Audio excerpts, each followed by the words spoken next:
Halo teman-teman, video kali ini kita akan membahas tentang penelusuran aset dan pemulihan kerugian, di mana terdapat 6 subpokok materi yang akan kita bahas. Untuk lebih jelasnya, mari kita simak video berikut ini. Pembahasan yang pertama yaitu autokrat dan kleptokrat.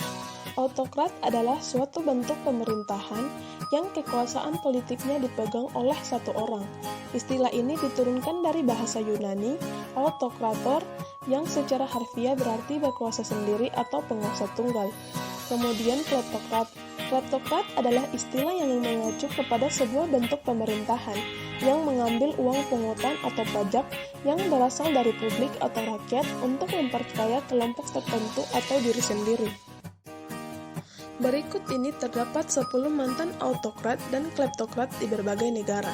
Yang pertama, Muhammad Soeharto. Yang kedua, Ferdinand Marcos. Yang ketiga, Mobutu Sese Seko. Yang keempat, Sani Abacha.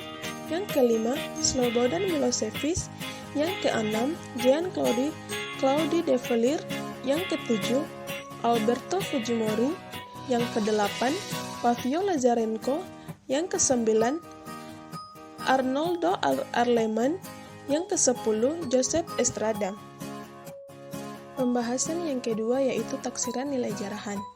Beberapa taksiran dilakukan untuk memperkirakan nilai jarahan yang dilakukan oleh koruptor di dunia dalam bentuk rentan tertinggi dan terendah, di mana yang pertama 2% sampai dengan 5% dari GDP global atau 800 miliar US dollar sampai dengan 2 triliun US dollar dari segala macam tindakan melawan hukum. Yang kedua, 3,4 triliun angka tertinggi di mana diukur oleh Retur dan Trauman pada tahun 2004. Kemudian yang ketiga, 20 miliar US dollar sampai dengan 40 miliar US dollar pada tahun 2001 Nyanga Declaration. Ini adalah taksiran aset yang dijarah pemimpin korup dari negara-negara miskin. Yang keempat, 500 miliar US dollar dalam kegiatan kriminal, 20 miliar sampai dengan 40 miliar US dollar uang hasil korupsi, dan 500 miliar US dollar dalam penyelundupan pajak per tahun. Kemudian yang terakhir, 25% dari GDP negara-negara Afrika hilang dikorupsi setiap tahunnya, yaitu 148 miliar US dollar. Star dalam berita. Yang pertama, Prakarsa STAR atau Stalin Asset Recovery dibentuk pada tanggal 18 September 2007. Prakarsa STAR tersebut bertujuan untuk mendesak negara-negara kaya mengembalikan aset hasil korupsi dan mendorong negara-negara berkembang menginvestasikan dana tersebut ke program sosial dan pemberantasan kemiskinan. Kedua, pada tanggal 19 September 2007, Bank Dunia memberikan data kekayaan mantan Presiden Soeharto di luar negeri. Menanggapi Prakarsa STAR, Ketua Pusat Kajian Anti Korupsi Fakultas Hukum Universitas Gadjah Mada, Yogyakarta, Denny Indrayana menekankan pemerintah Indonesia seharusnya bersikap tegas untuk mengejar aset-aset rakyat yang masuk dalam harta kekayaan Pak Harta. Pelajaran dari kasus Marcos. Ferdinand Marcos adalah mantan presiden Filipina yang terkenal korup.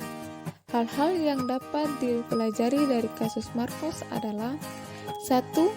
Sesuai dengan ungkapan Lord Acton mengenai kekuasaan cenderung mendorong korupsi dan kekuasaan yang mutlak menyebabkan korupsi secara mutlak pula.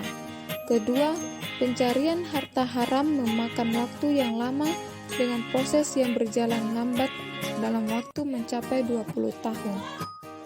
Bantuan untuk penyelamatan krisis keuangan. Istilah BLBI dikenal sejak 15 Januari 1998 dalam Letter of Intent pemerintah kepada International Monetary Fund atau IMF. Namun istilah BLBI baru digunakan oleh Bank Indonesia sejak tahun 1998. Istilah ini muncul sejak Indonesia menjalankan program pemulihan ekonomi dengan dukungan IMF yang menyebutkan berbagai fasilitas sebagai liquidity support. BLBI meliputi 15 jenis bantuan yang dapat digolongkan ke dalam 5 kelompok fasilitas sebagai berikut. Yang pertama, fasilitas dalam rangka mempertahankan kestabilan sistem pembayaran yang bisa terganggu karena adanya mismatch atau kesenjangan antara penerimaan dan penarikan dana perbankan yang disebut fasilitas diskonto yang disingkat FASDIS. Yang kedua, fasilitas dalam rangka operasi pasar terbuka atau PT sejalan dengan program moneter dalam bentuk SPBU lelang maupun bilateral. Yang ketiga, fasilitas dalam rangka penyihatan bank atau nursing atau rescue dalam bentuk kredit likuiditas darurat atau KLD atau kredit subordinasi atau SOR. Yang keempat, fasilitas untuk menjaga kestabilan sistem perbankan dan sistem pembayaran sehubung dengan adanya penarikan dana perbankan secara besar-besaran atau bank run atau RAJ dalam bentuk penarikan cadangan wajib atau GWM atau adanya saldo negatif atau saldo debit atau overdraft rekening bank di BI. Yang kelima, fasilitas untuk mempertahankan kepercayaan masyarakat pada perbankan dalam bentuk dana talangan untuk membayar kewajiban yang timbul dari pelaksanaan janji pemerintah mempertahankan kepentingan deposan. Penelusuran aset. Penelusuran aset merupakan suatu teknik yang digunakan oleh seorang investigator atau auditor forensik dengan mengumpulkan dan mengevaluasi bukti-bukti transaksi keuangan dan non-keuangan yang berkaitan dengan aset hasil perbuatan tindak pidana korupsi. Informasi mengenai aset yang disembunyikan dapat diperoleh dari sumber-sumber berikut. Pertama, laporan transaksi keuangan yang mencurigakan, Suspicious Transaction Report, dan transaksi keuangan tunai, Cash Transaction Report, yang dikirim penyedia jasa keuangan PPATK. Kedua, informasi yang diperoleh dari kerjasama dengan lembaga-lembaga luar negeri. Ketiga, informasi dari orang-orang yang mengkhususkan diri pada perburuan harta haram seperti George Aditjondro. Keempat, informasi dari badan-badan pemerintah yang memberikan informasi terkait dengan kepemilikan aset pihak-pihak yang terlibat korupsi. Pemulihan kerugian.